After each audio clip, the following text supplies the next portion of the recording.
I love this part of the year. Peak monsoon, it's raining, at least it's drizzling all the way around the day, and we have lush green across Maharashtra, and this is the best season to go riding. Well, and what could be the best companion for this monsoon season than the Scrambler 400X?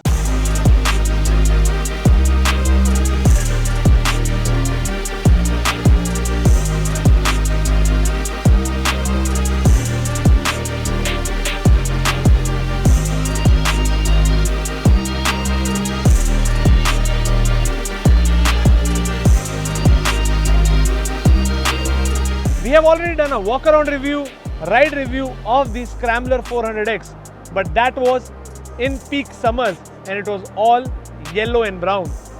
But now it's monsoon and this is the perfect time to test the capability of the Triumph Scrambler 400X. So without any further delay, you can hit the subscribe button, and in the meantime, let's get riding on this motorcycle. Took me for granted.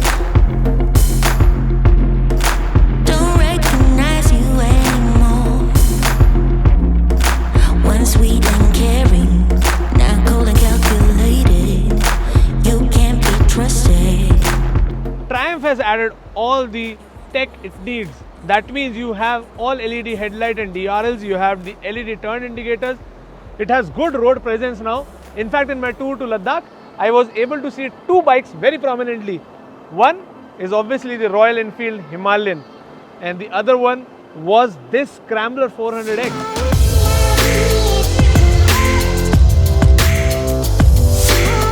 This motorcycle can be a perfect companion for your day-to-day usage, the boring office life, as well as your adventurous weekends like we are testing it today.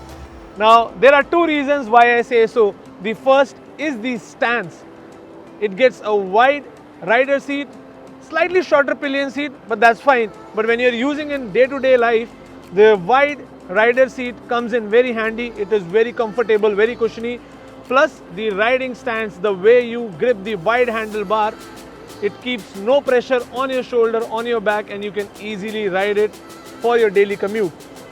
When coming to the adventures, well, it is easy to handle because of its lightweight as compared to its rival. Now this one sits at 185 kg wet, which according to me is fairly easy to handle.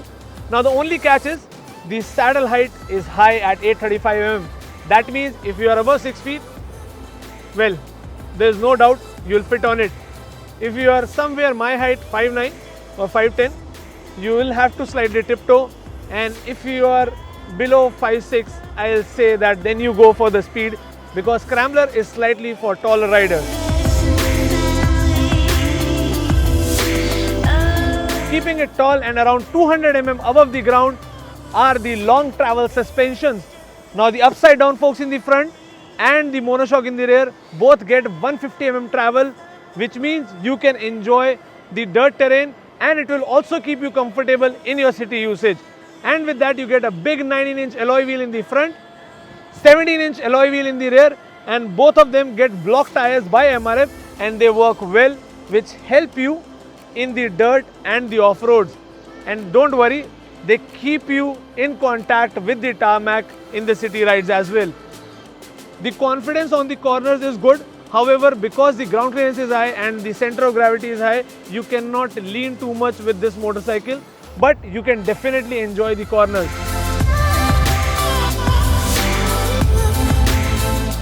To keep all this fun alive on this motorcycle, you get a 398cc cylinder which works really hard to generate 40 PS of power and delivers a peak torque of 37.5 Newton meters, where 80% of the torque is available right from 3000 RPM. That means you do not easily get stuck in the off-road conditions and you have ample amount of power when you are pulling for overtakes or you are pulling at high speeds on the highways. This motorcycle can easily and comfortably do triple digits, and there are no vibrations. The vibrations are kept to minimum, and that is what Triumph shines. So you get all the refinement, all the comfort without missing out on the power. Characteristic of this engine is completely different. So you won't find that rawness and aggressiveness like you find it in the KTMs. This motor is not very subtle as well like the Royal Enfields.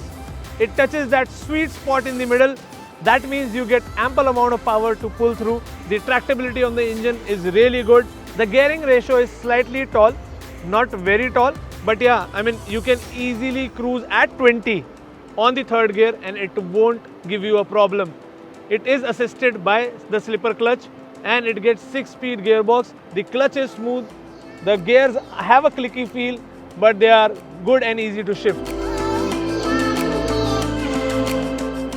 With all this power comes the responsibility of braking. You get a 320mm disc brake in the front, 230mm disc brake in the rear, and both of them are crisp and precise. You get a cover of dual channel ABS which is switchable. That means you can switch off the rear ABS, come into the off-road mode and get your bike off the tarmac to enjoy and have some fun on the weekend. With that, you can also turn off the traction control. Now to get it over here, we got it stuck in the dirt. We killed the traction control and took it out sliding. Now definitely, you only do it when you know what you are doing, as the dual channel and the traction control are there for your safety. So do not turn it off, and we do not advise it as well if you do not know what you are doing or you are not a trained expert. The traction control keeps the bike in your control, don't worry.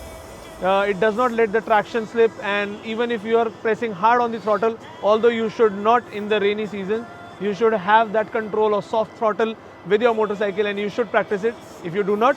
But yeah, if you are doing it as well, the traction control will kick in and help you not slide the rear wheel. Definitely the front disc is bigger, that means it gives you better bite and feedback. The rear wing is slightly spongy, and when you are putting in road mode and taking it off-road, the ABS becomes slightly more intrusive because of the conditions, which is totally okay. But on the tarmac, it is as good as you won't feel the electronics.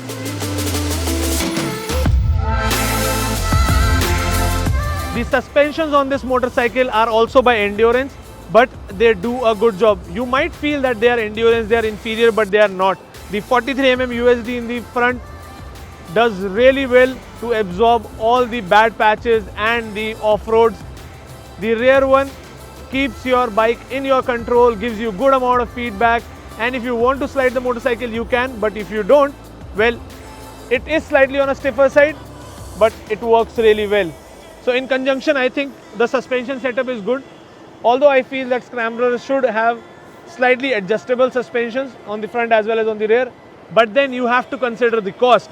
This motorcycle in your garage will just sit at 2.53 lakhs ex-showroom Delhi, which is way pocket friendly to get a 400cc motorcycle. And as you can see, the rain has increased and it's time for me to get into my gears and then go riding again, because it's monsoon time.